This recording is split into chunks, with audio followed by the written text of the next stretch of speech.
রাধা কৃষ্ণটা কি সুন্দর লাগছে না? দারুণ লাগছে। দেখো মন্দিরটা কি সুন্দর সাজিয়েছে।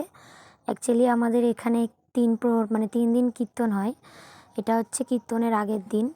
তো একটু মন্দিরে গিয়েছিলাম, বাড়িতে বসেছিলাম, জাস্ট ভালো লাগছিল না, তাই জন্য।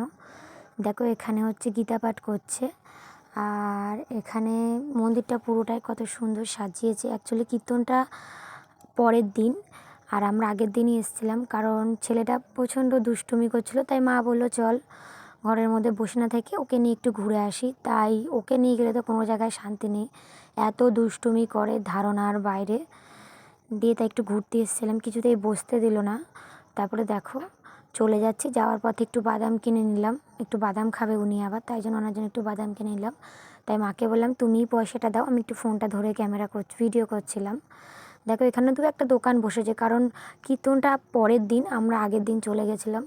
আর আমার ছেলের যা বায়না, এখন উনি আইসক্রিম খাবেন, তাই জোর করেই এক প্রকার আইসক্রিম নিল। তাই মা বলছে তুই আইসক্রিম কিনে দিলি তুই বুঝবি, আমি কিন্তু কিছু জানি না।